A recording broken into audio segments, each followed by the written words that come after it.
Sông bật nhà chôn mài, trán năm cần lòng một ní, côn mình đại bàn lứ, mai prap côn thá, srod mai srod lành côn tê.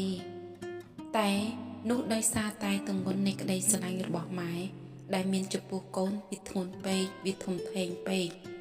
Mền hỏi, cái đây srod lành bỏ mái thôn thèn nè, cứ thôn rồi hụt đỏ côn, mình ai mơ khơi, ót sọp, cụp trùng trồi. Mai bong riêng côn,ประดៅកូនឲ្យធ្វើជាមនុស្សល្អឲ្យប្រកាន់ភាពជាមនុស្សមានសេចក្តីស្មោះត្រង់ប៉ុន្តែតាមពិតម៉ែបានកុហកកូនច្រើនបំផុត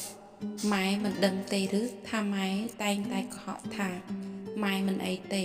ទោះបីជាម៉ែហត់នឿយម៉ែលំបាកម៉ែមានជំងឺ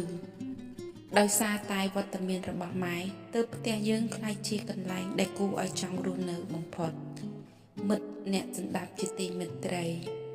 ពាក្យថាម៉ែជាពាក្យដែលកូនចេះហៅមុនគេហើយពេលមានភ័យអ្នកដែលកូននឹកដល់មុនគេគឺថាម៉ែទឹកចិត្តម៉ែចំពោះកូនធំធេងណាស់តែកូនកំរបានស្ដាប់ឮពាក្យពេចន៍ពីរោះពីម៉ែខ្លាំងណាស់ម៉ែមិនដែលប្រាប់កូនថាម៉ែនឹកកូនទេគឺម៉ែមិនដែលសោះកូនមិនដែលបានឮរឿងមួយក៏បានស្ដាប់ដោយផ្ទាល់ត្រចៀកតែដោយសារពេលវេលារសាត់ទៅមុខ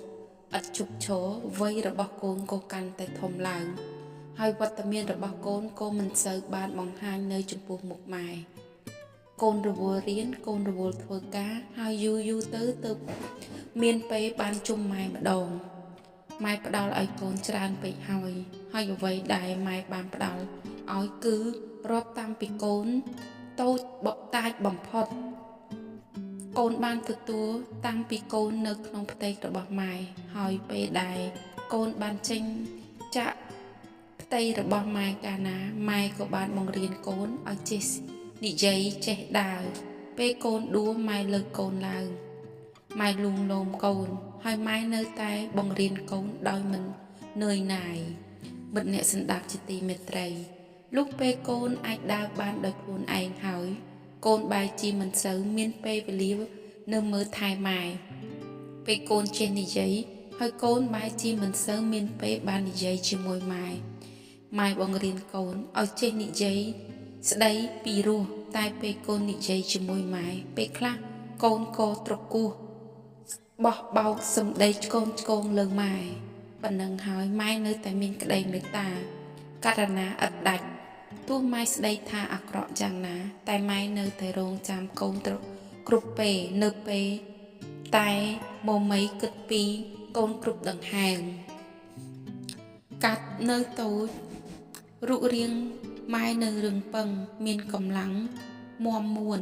ដល់ពេលកូនធំពេញរូបរាងដឹងក្តីហើយវ័យរបស់ម៉ែក៏កាន់ជ្រេទៅបន្តិចទៅថ្ងៃខ្លះកូនពិតជាភ័យណាស់កូនភ័យខ្លាចម៉ែចាក់ចោលកូនទៅម៉ែដឹងទេមានជប់ខ្លះកូនបានគេងសុបិនអាក្រក់ហើយកូនខំប្រឹងស្រែកហៅឲ្យម៉ែជួយកូនស្រែកហើយរត់សំដៅរកម៉ែរត់ផងស្រែកផងរហូតដល់កូនភ្ញាក់ដឹងខ្លួនទឹកភ្នែកជោកថ្ពាល់ទោះវាគ្រាន់តែជាការភ័យខ្លាចក្នុងសុបិនក៏ដោយនៅលើលោកនេះកូនរកមិនបានក្តីស្រឡាញ់ពីនរណាក៏មិនបានដូចម៉ែទេទោះដល់សពថ្ងៃកូនមានអាយុច្រើនណាស់ទៅហើយកូននៅក្នុងអារម្មណ៍ម៉ែកូននៅតែជា